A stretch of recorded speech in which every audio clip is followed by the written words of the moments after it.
Hi, my name's Jonathan, M0XXJ. Welcome back to the channel. In today's video, we're going to look at a 2-dish experiment that I carried out on my QO-100 setup. And if you've been following my previous videos, you'll be aware that I've been using a DX Patrol Ground Station 2, along with my ICOM IC9700 and a fixed offset 80cm dish fitted with a DX Patrol QO-100 LNB and an ice cone feed helix version 2.1, which is designed and manufactured by Patrick DC8PAT. Although the ice cone feed helix provides improved RX signal strength compared to that of the DX Patrol helix, inevitably there's a trade-off, as the ice cone feed casts a greater shadow effect upon the LNB, which in turn reduces the received signal by around 1 dB. Because I had a spare dish and a spare LNB available, I decided to experiment with a secondary dish purely for RX to see whether it would make any tangible difference to the received signal strength. I decided to use my 60cm dish for the TX and my 80cm dish for the RX, with the TX dish sitting above and behind the received dish. Both of the dishes were mounted on my patio on portable tripods close to my operating position located inside my conservatory. Because I don't have a permanent QO-100 installation, I have to set everything up from scratch each time I want to operate on the satellite. The first step was to get the smaller TX dish aligned with QO-100 before I moved on to configure the RX dish. This was fitted with a DX Patrol LNB with the ice cone feed mounted on top of it.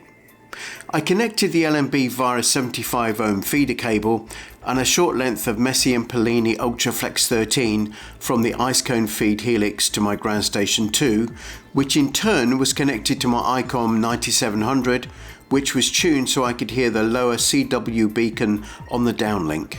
The dish alignment process is relatively straightforward once you've got the hang of it. I make small incremental adjustments to the dish until I can clearly hear the strongest signal emanating from the beacon. Once the TX dish was aligned, I powered down the ground station and disconnected the LNB feed. This is important as the manual warns that you should never make any connections with the ground station switched on. There's a 12-volt phantom power on the LNB cable, and a short circuit will occur if the live wire touches the shield. With the first step now complete, I moved on to the alignment of the larger RX dish. I mounted this dish just in front and below the TX dish, so that there wasn't any line of sight overlap between the two. The dish was fitted with a secondary DX Patrol LNB and a separate run of 75 ohm feeder cable to the ground station. As with the smaller dish, the process of alignment was relatively straightforward. In my case, because the dishes were set up on my patio as a temporary solution, it's imperative that neither of them are knocked around or moved out of alignment. Obviously, permanently mounted dishes would be a much better solution if you're able to get away with it at your QTH. My XYL is happy to tolerate all the clutter only for a relatively short period of time.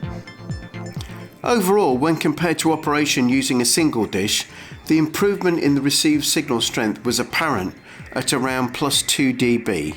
Although the improvement in received signal strength was relatively significant, in actuality it made little difference in my ability to operate on QO-100, and it's certainly not worth the additional hassle of setting up 2 dishes.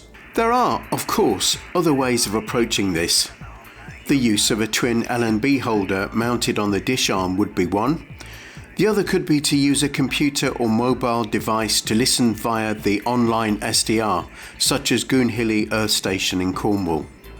The advantage of managing both the RX and TX locally is that you can run your radio in SAT mode, so that the up and down frequencies can be tuned in sync. If I was intending to establish a permanent QO-100 setup, I would seriously consider the dual dish configuration. For the moment, I've reverted back to using the one 80cm dish for both RX and TX operations. So, until the next time, wishing you 7-3 from Jonathan M0XXJ. Although the improvement in received signal strength was relatively significant, let me shut that door.